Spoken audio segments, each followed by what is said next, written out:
ओम नमस्ते जी, मैं अग्निदेव आर्य। आज मैं आपके सामने एक किसान की कहानी से ब्रह्मचर्य का महत्व बताऊंगा। आप ये कहानी सुन करके आपको आश्चर्य होगा, अरे हो, मेरे शरीर की कितनी अमूल्य शक्ति का मैं आज तक नाश करता रहा। और आज से ही ये कहानी सुनने के बाद आपके अंदर एक नई ऊर्जा का संचार होगा, आपके अंदर एक नया उत्साह आएगा और आप आज से फिर संकल्प ले लोगे, फिर ठान लोगे कि आज से मैं ब्रह्मचर्य पालन शुरू करता हूं। तो ध्यान से सुनिए, कहते कोई भी बात उदाहरण और कहानी से जल्दी समझ में आती है। देखिए, एक किसान, यदि मैं एक अनपढ़ किसान की बात करूं, एक अनपढ़ किसान जब बीज बो रहा होता है खेत में, तो जब दूसरे के खेत की मेड़ या डोली आ जाए तो वो बीज को बड़ी सावधानी से डालता है, कहीं दूसरे के खेत में बीज ना चला जाए। एक अनपढ़ किसान अपने बीज को कभी दूसरे के खेत में नहीं डालता, लेकिन आज पढ़े लिखे मूर्ख हो गए हैं। अपने इस शरीर रूपी वृक्ष का जो सबसे कीमती बीज है उसे कहीं भी डालने को तैयार रहते हैं। बस ना वो उपजाऊ देखते, ना बंजर देखते, बस उन्हें मौका मिल जाए, एकांत मिल जाए, तभी शरीर की इस अमूल्य शक्ति को, शरीर रूपी इस वृक्ष के बीज को कहीं भी डालने को तैयार रहते हैं।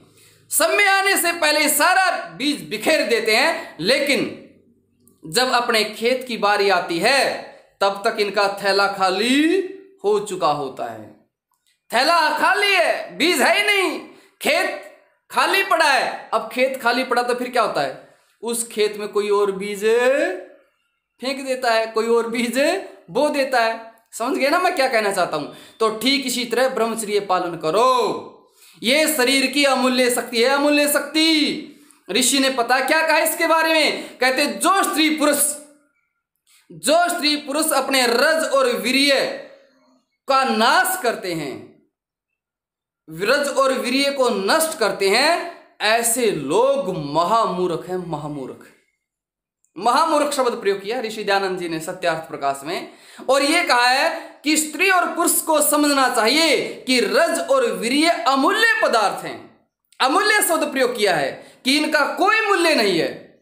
और जिस चीज का कोई मूल्य नहीं होता ना, वो कोई सामान्य चीज नहीं होती। लेकिन जो चीज अमूल्य है हम उसके व्यर्थ में ही फेंक रहे हैं। तो इसका मूल्य समझिए साथियों। ऋषियों ने, विद्वानों ने यहां तक कहा है, स्त्री और पुरुष एक खेती और किसान की तरह होते हैं। जिस तरह किसान समय आने पर ही अपने खेत में बीज बोता है, ऋतु अनुसार बोता है, तो वो किसान, उसकी फसल अच्छी होती है। लेकिन वो बिना मौसम के जो बीज फेंकता रहता है उसकी फसल कभी अच्छी नहीं होती। तो इसी तरह स्त्री और पुरुष दोनों भी गृहस्थ आश्रम में ब्रह्मचर्य पालन करेंगे, नियमानुसार जीवन जिएंगे, तो उनकी फसल बहुत अच्छी होगी, अर्थात उनकी संतान बड़ी श्रेष्ठ होगी। लेकिन जो पति पत्नी ब्रह्मचर्य पालन नहीं करते और सोचते मेरी संतान श्रेष्ठ बने, मेरी संतान ब्रह्मचर्य पालन करने वाली बने, ऐसा हो सकता है क्या? एक व्यक्ति कह रहा था, एक स्कूल में गया, कहता जी मास्टर जी मेरा लड़के ने कुछ नहीं आता। तो मास्टर बोला भाई तू भी हमारे साथ पढ़ा करता, तन्ने भी कुछ नहीं आता, इसे तेरे बच्चे हो रहे हैं भी। तो इसलिए यदि माता पिता भी जैसा उनका जीवन होगा, संतान पर प्रभाव पड़ता है। यदि आप ब्रह्मचर्य पालन करेंगे आपकी संतान विशेष बनेगी ही बनेगी।